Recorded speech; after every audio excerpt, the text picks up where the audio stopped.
It is the SMT Media Network. We've got an update for you guys out of the association. Devastating loss to the Dallas Mavericks and their season kind of puts it in jeopardy if you think about it, right? The biggest piece of their team in terms of changes recently, sending Luka Doncic over to the LA Lakers in exchange for Anthony Davis, essentially.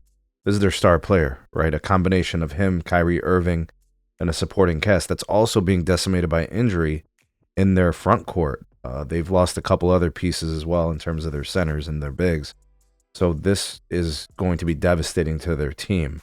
Now, before I get into more of this, I just want to say, this injury was something I discussed several weeks ago. When he first injured, or was injured, and he was missing time when he was with the Lakers, and he was going to come back, and he had a previous injury, and it looks like he's been aggravating this, and it looks like it's gotten worse. Came back too soon, had a bad stretch, and then, boom, here he is missing time.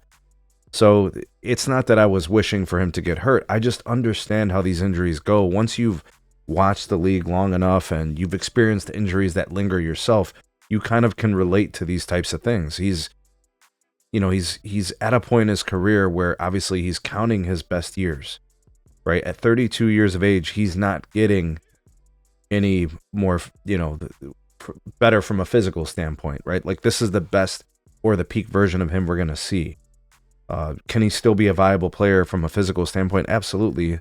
But his body appears to be betraying him in a way when he pushes himself to his limits if he's not 100%. When AD is healthy, he's unstoppable. But it appears that when he tries to play through injuries is where he gets himself into trouble. So I think what the training staff should have did, in hindsight is 2020, they should have played it more cautious with him. They are obviously in a rush to get him out on the floor. Who knows? Maybe this had something to do with the front office and the coaching staff feeling like they had to rush him back. You have to justify the trade, and all that. And I think they made a big mistake. And if AD, felt the pressure to perform and be out there, it would have been, maybe that was the case, right? Maybe he forced the issue and said, hey, I'm good to go. Everything's cool. Did warm-ups. Everything was fine. But he needed to be protected from himself, and we've seen this with players trying to play through injuries, right?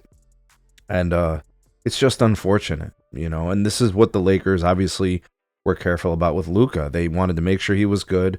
They played him in limited minutes, and they played him against an opponent that was going to be relatively harmless in the Utah Jazz. Those are some of the things I wish the Mavericks would have exercised, right? Now, the Mavericks season is not over, but this is definitely going to put a damper on it. This is like putting a cold blanket on it. Your best player, all of your bigs, all compromised. Now you're going to have to kind of count on Kyrie Irving to basically carry the team. I mean, PJ Washington is out. Gafford is now out for extended time.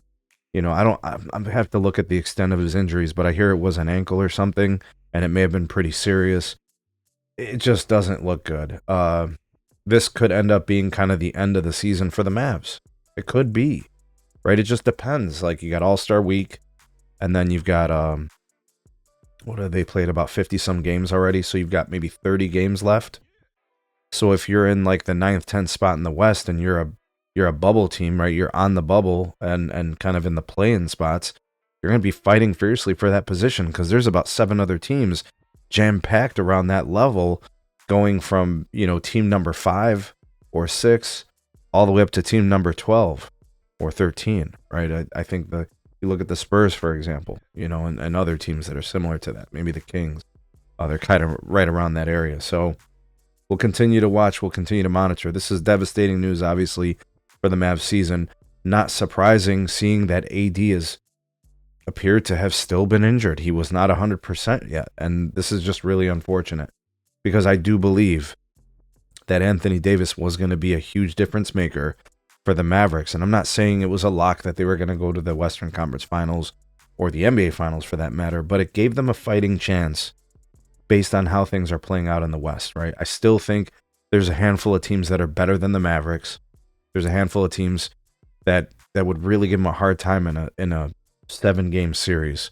Now with AD out, I mean, what kind of chances do they have, right? Very, very low. It's going to be very hard for Kyrie to carry He's never been that type of player, right? He's always been a really, really fantastic number two, a proven champion in the number two role. But this, unfortunately, looks like it may actually have to wait. So sad news. We never like to see players injured, but this is the realization, right? He was not ready to come back. The Mavs, or some combination of the Mavericks front office coaches, AD, whoever was in this decision-making process, they pulled the trigger too early, and now they're paying for it. Anyways, let me know what you guys think about all this. What was the combination of things that led to this? Let me know your thoughts and opinions, and be looking forward to reading your comments. The legitimate comments I like and appreciate. And then for all the bum takes out there who just take personal shots at people because they have a differing opinion or understanding of the situation, they just sling a bunch of shit at people. I mean, I hope you slip on a banana peel, and I hope you get hemorrhoids. Peace.